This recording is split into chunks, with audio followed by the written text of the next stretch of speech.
All right, I think we can start. People will open post mastermind for our group. Yeah. So, hello everybody. Good evening to people in the East Coast, and good morning, good afternoon, wherever you are. For new followers, this is Mina Mulat. This is my business page. I am a mom of four, a registered nurse by profession, but also business owner, a proud one. And today I have an exciting guest with me. He's going to introduce himself and we'll go from there. Whoever is happy, we are delighted to have you. And please let us know if you can hear us. Yes, Rosie, thank you so much. Trungo, Rosie, Helen, thank you for tuning in. Messi also joined us. Okay. Okay. Go from there. Go ahead. All right. Hi everyone. My name is Paulo. I'm do the same sort of business that Mina does, and so I was born in the Philippines, and I moved to Calgary, Alberta, Canada when I was 6 months old. My family immigrated or got sponsored to move out to Canada. And so I grew up in Calgary for quite a while. Like that was my home. And then when I turned 26, I'm sort of the black sheep in the family. Like I just couldn't stay in Calgary. And then so I decided to pack up and move to Vancouver. And like back in Calgary, I became a nurse. I went to nursing school, did my 4-year graduate or bachelor's degree, and worked at Foothills Hospital in Calgary. And I did 3 years there as I did respiratory medicine and some trauma surgery and some thoracic surgery at Foothills Hospital. And then I moved out to Vancouver and got a job there working at Vancouver General Hospital. And I worked there doing thoracic surgery as well and respiratory medicine. So I did about, I did about 3 years.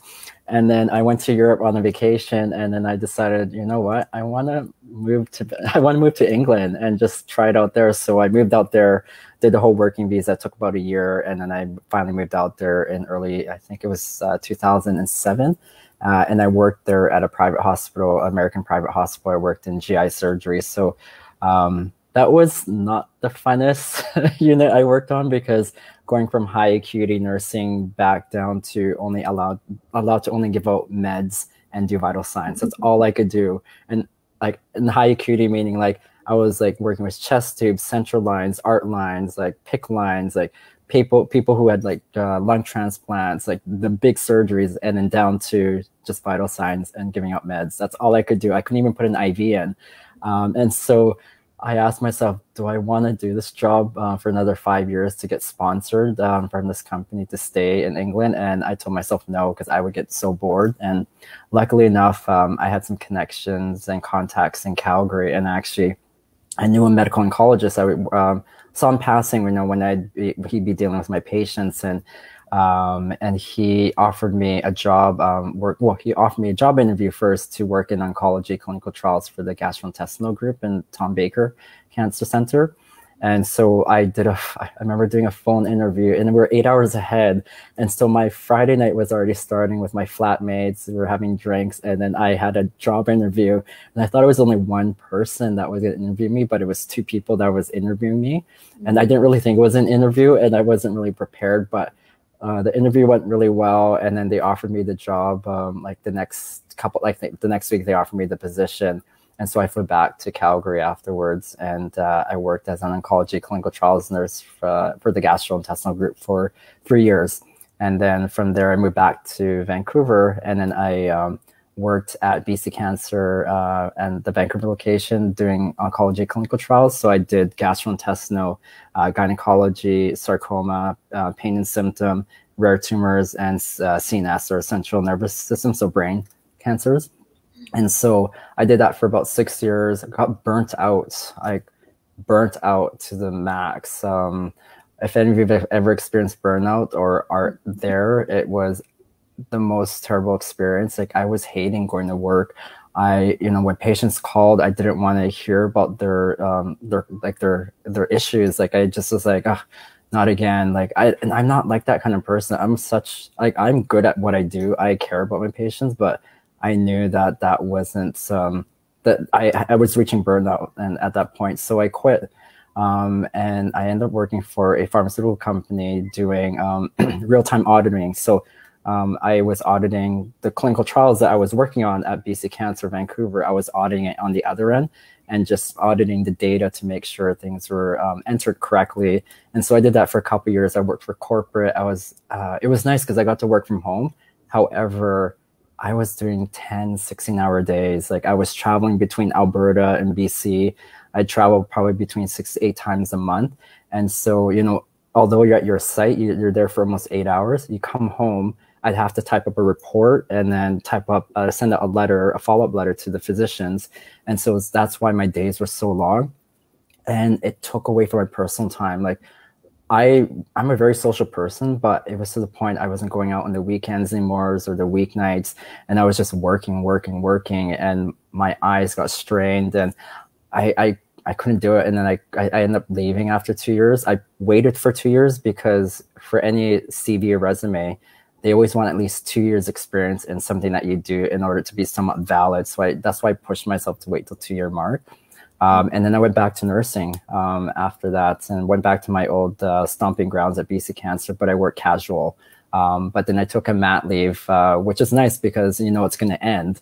And so I took a mat leave and I worked with the same group again and then switched over to a casual position in January of 2020. And so it was always busy. Oncology research is such a busy unit that you're always going to pick up shifts and get full-time shifts regardless. And so I was working pretty much whenever I wanted to. I wasn't fully committed, but it was nice to have that flexibility. And so for January, February, I was like, oh, this is awesome. I can work whenever I want. I can say no to shifts. And I can focus on the business. And then I decided in March, you know what? I'm going to go down to Puerto Vallarta and try the whole digital nomad thing. And it was a really great experience, but I guess it was the worst time because that's when the whole pandemic happened. Like I was down there, crazy time. I had, the first 2 weeks was awesome. I actually got sick down there and I think I got COVID down there. So I was sick for a whole week. I recovered, enjoyed a couple more days, and then the whole world stopped. And I had friends and family texting me, you have to come back, like they're going to shut the borders down. And I ended up staying because I didn't know if I still had COVID and I didn't want to infect other people. So I decided to give myself 2 weeks quarantine. So I stayed down there and just worked on the business. And I think it was the best experience ever because Puerto Vallarta, if any of you have been there, it's busy all the time. It was quiet. Like I got to walk around, took pictures of all the murals that they had, did a lot of recordings on for the business. So I was able to focus on the business and do all that stuff. So so I was able to come back to Canada and then just kind of work on the business afterwards. And then afterwards I was able to, I ended up going back again to Puerto Vallarta in November and worked down there it was supposed to be 5 months, but ended up being 3 months. So I was able to, do the whole business and focus on that. But sorry, yeah, I kind of went on, but that's sort of my experiences so far with just career-wise and doing the business. And, there's a lot of things that this business has allowed me to do. And, I mentioned, all the, I've been nursing for over 17 years now. And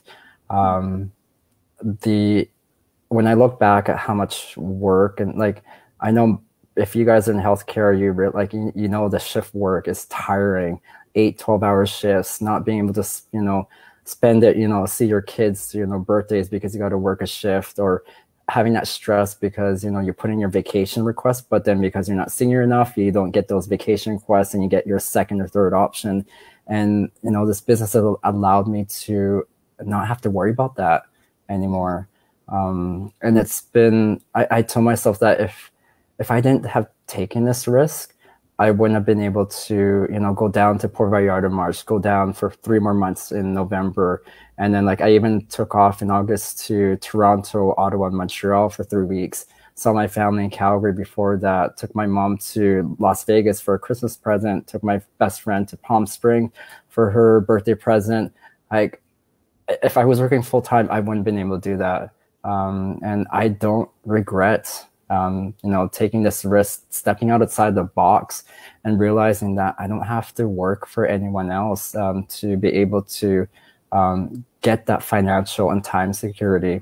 Mm-hmm. And for me, it's not really about the money's important, but it's the time factor and the ability to help people. And so I find with the business that we're doing, the community that we're involved in, the system is like, it's a gift. It's a way out for people who are tired of living such a mundane cycle of like eat, sleep, go to work. And it's just repetitive and thinking, oh, next year's going to get better. I'm going to get a promotion or I'm going to get that bit of a raise. But wake up call, you guys. The cost of living all goes up at the same time. And that's the only reason why these raises are happening. And as you can see, 2020 was a big eye opener for a lot of people that, regardless of how long you work for a company, you don't have guarantee of being able to stay at a job. Like I've had friends that were in the oil company in Alberta and they got laid off after, working for a company for 15, 20 years. And there's only so much severance pay that you get after that can only last you for like 6 months to a year. Mm-hmm. So yeah, it's just been such a crazy journey for me, but at the same time, a very eye-opening experience. Mm-hmm. And yeah, I just can go on. And like, I just, when I try to introduce this business to friends, a lot of their answers is that it's not for me, or I don't have the time. But mm-hmm. then when I don't know if you notice this, but when I scroll through their social media feed, I see them going out for dinner, going out for drinks, watching a movie, I'm like, if you can just focus that time and focus it on like some sort of online business or a side gig to get you financially ahead, you're going to be able to do this type of business and stop having to work full time. Mm-hmm. And so, yeah, or when people say they don't have the money, but when I see them spending on materialistic things, I'm like, you could be using that on the business or on a business that can help you achieve financial freedom. But a lot of it is, it's the mindset. A lot of it is, are they willing to change? Are they at that stage of change? And for those of you who are watching, like I did, we have our weekly masterminds with our business community, and I did a presentation on change. Mm-hmm. And there's like 5 steps of where people are ready for change. Mm-hmm. And a lot of people are the ones that are just like, oh, it's not for me, or maybe, it's for me, but I'm a bit worried. Those are the people that are not ready for change because their why is, sorry, this fly that's flying around. Their why isn't strong enough. Mm-hmm. But I think if you are watching this, or if you've just thinking about, starting something on side gig, because 2020 was like a big slap in the face, that ask yourself, where am I going to be at in the next 1 year, 2 year, 5 year, 10 year? And if you still kind of think that you're going to be somewhat ahead from where you are now, or not very far from where you are now, then you need to change. You need to start thinking elsewhere and try to find other ways to generate extra revenue that's coming in, because you can't just rely on one source. Like I saw friends and family that are laid off from last year because of the whole pandemic. Mm-hmm. My brother, like he got laid off, and now he's working. He likes what he does, but it's an end to the means. Like it's not enough for him, and they're expecting another kid, and that worries me. And so it's allowed me to actually, like with the business, that I'm actually able to put money aside for them too, for my nieces and nephew, because I worry about them. Mm-hmm. So. Yeah. That's the reality for most people, Mm-hmm. Yeah, you covered most of my question. Honestly, I'm happy because this is why we bring real people who are facing the everyday challenge, and 2020 it was a big lesson for everybody, I think. And one of the reasons that we had to talk about was people who are working and it's in a hard field like nursing. It's just like a 12-hour shift, unless you say you are a manager, you just have to say 8 to 5. I mean, not most managers can at 5. The reality. No, yeah. That was why I wanted to ask you, like, you are the nurse. And when I say that I am a registered nurse, and people say, why are you in a business to begin with? You're getting a fair amount of money, but was that worth it? I am so glad you brought the fact that time is important. So so what is your definition of busy? For people who say that I am busy, because you are the nurse and you are actively working in research, which is extensive, especially in a cancer field. So so like, what is your answer for those people? So what people who are saying are busy, like I'll tell you guys now that, when I came back from Mexico to Vancouver, I took on a temporary contract project with BC Cancer, because it was a project that I've been involved in for the last couple of years under design sessions, because they're implementing a provincial-wide medical system, patient record medical system, so that all the major hospitals and BC Cancer sites are connected. So it's going to streamline patient care. And so I was involved in that for a couple of years when I was working as a research nurse. And they offered me this role because nobody was taking this role. And I just have a really strong passion for patient care, because, I mean, that's the reason why I got into nursing. And growing up in Alberta, everything was all electronic system. But when I moved to British Columbia, it was all paper-based. And I was like, what year is this? And so they're finally implementing a system that I'm really intrigued. I'm really excited to be part of. And so I end up taking that job, and it's like Monday to Friday. Seriously, guys, Monday to Friday.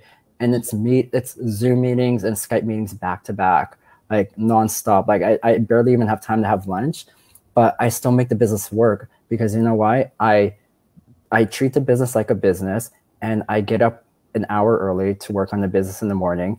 On my lunch breaks or while the meetings are happening, I'll be checking in on my business. And then after this interview is done, I'm going to work on my business for another hour or so, or 2 hours. Like your why has to be so strong, and you just have, for me, there's no plan B. This is plan A. The job that I took is just to help me pay for my business and to run my business. That's the focus of this job. Although I'm passionate about it, I'm not going to let it run me to death. And there's people that I'm sitting there, my other colleagues, they're like, oh, I worked on the evenings, I worked on the weekends. And they told me up front in the very beginning that there is no funds for overtime. I'm like, why would I work extra time when I'm not going to get paid for it? I already did that at my pharmaceutical company. I worked over 300 plus hours extra.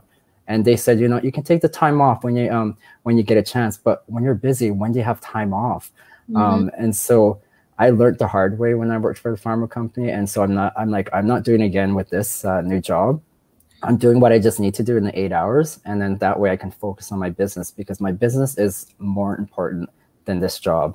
And so when people say they're busy, I'm like, okay, I don't have kids. I know with kids, they can be busy, but one of my roommates, Kiara, she has a kid and she's running the business as well too. So people with kids, people with families can run the business. I think it's just it's not a good reason to say you're busy, because like what I mentioned before is like, ask yourself. You have to really ask yourself and be hard on yourself and say, ask like, where am I going to be in 5 or 10 years?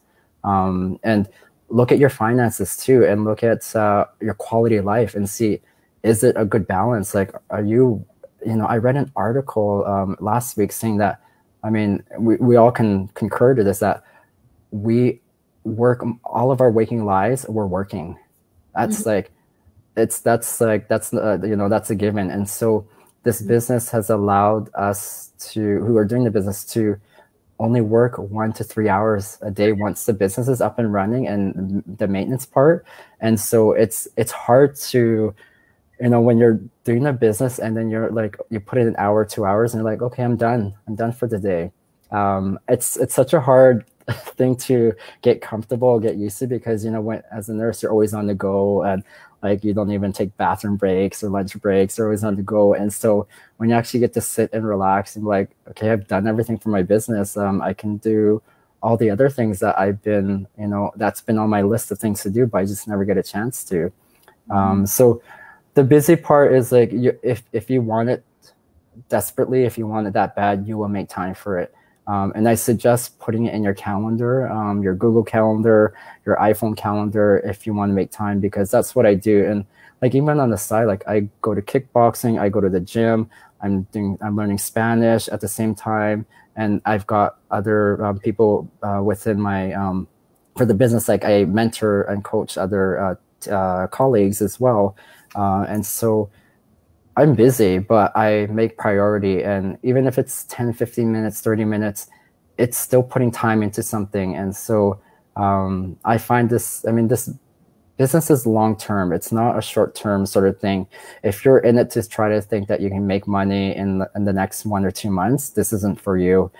This is something that is, like I said, long-term, that you could potentially pass down to your kids. So. Yeah. Building your future one step at a time. I mean, I like it because it's just that you're making time. You can make time. I mean, I mean, anybody can scroll to your Facebook profile. Guy, this guy travels a lot. He's enjoying life, you know. Oh yeah. One of the reasons I brought you here, because like life could be like that. You know, we shouldn't be working hard and not to enjoy life. I mean, after all, who are we working for? To ourselves. We worth living in this world, and life is short. And when is that gonna come to us? And then it's because you managed it so well that you are enjoying life at the same time. And this business is coming with you wherever you're traveling. I'm in LA at this moment in my hotel room, and I'm doing this. You know what I mean? Just like you can do this because you managed to do it. So I am really grateful for that. So let's say somebody come across to you and say, you're doing business. What is your answer? What is your business? What are you doing? Yeah, so the business, when people approach me, even family and friends, I tell them that, you know, what I do is I help educate people to start an online business. And so we connect. I'm part of a business community that has an automated system. So we connect them with the training, the marketing tools, and the right products that pay the highest commission in the online space. And so we help connect them to get set up as quickly as possible so they can get their business up and running. And it's so similar to a franchise model. So like McDonald's has that, 7-Eleven, like all those big sort of stores. And so it's the same sort of model, but it's in the online space. And then from there, I say, watch the webinar. It's a free informational webinar. It's 90 minutes. And I use that as a filter to see if people actually have commitments. Because if they can't commit to 90 minutes, then they can't commit to a long-term business.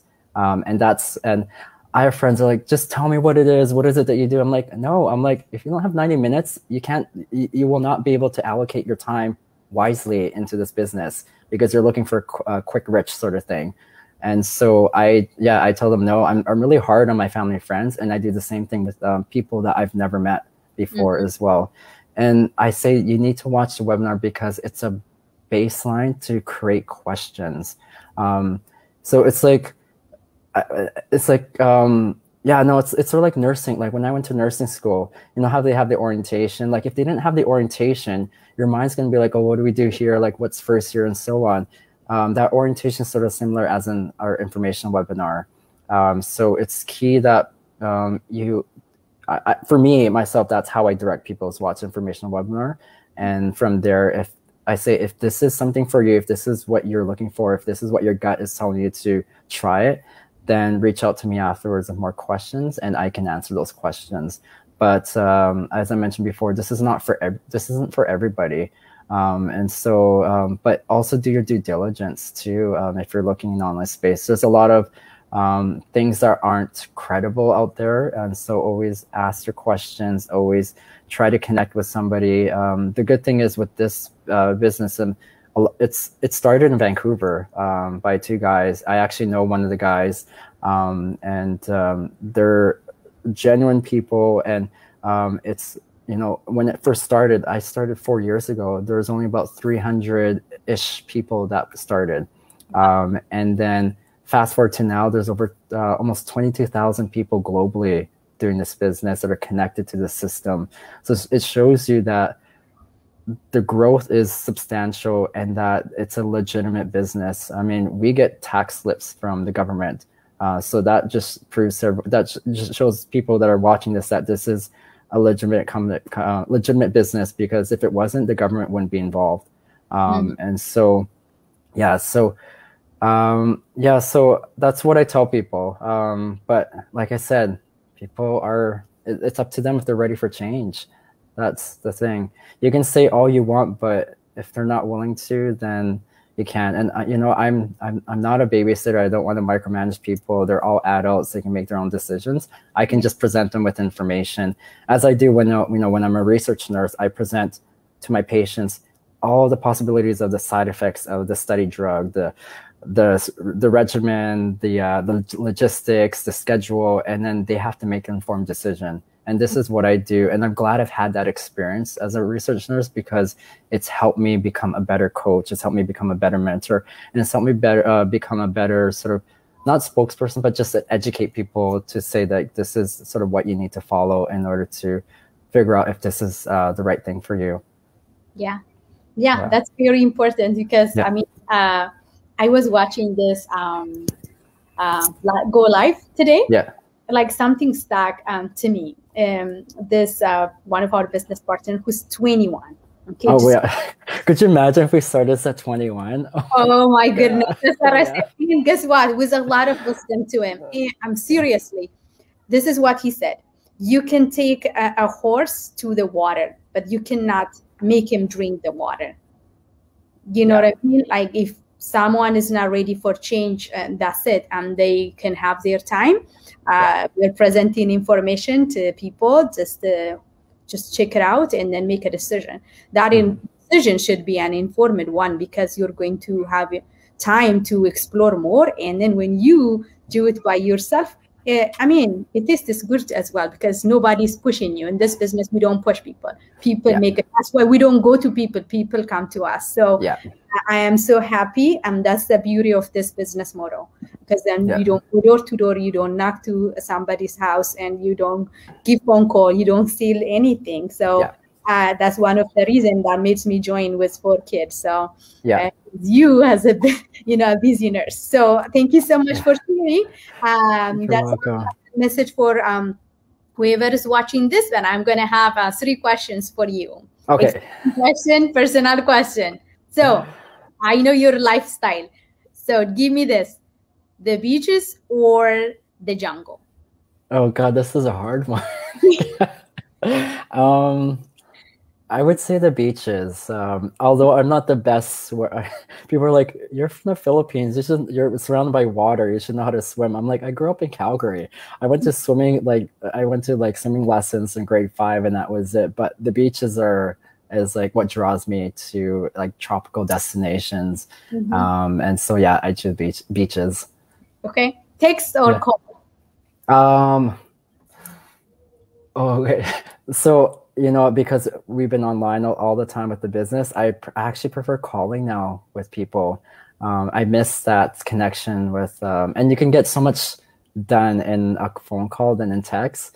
And at the same time, you're able to add in that tone that gets missed out in text messages. So phone calls. Okay, final question: money or wisdom? Wisdom. You know what? You can have all the money you can have, but if you don't have the wisdom to create money, you're never going to be able to keep that money. So wisdom for sure. All right. Thank you so much. I really appreciate it. Whoever is watching this, thank you, Tim. Thank you for making time to watch us. And whoever is watching the replay, you are welcome to reach us to this business. We have a go live to every Tuesdays and Thursdays at 8 p.m. Eastern time and 5 p.m. Pacific time. Join us, reach out to us. Paulo's here, Mina is here. I will put our website for you, and you can reach out to us and watch the webinar and make an informed decision. Good night, everybody. Okay. Good night, everyone. Thank you so much, Pablo, for your time. We appreciate it. You're welcome.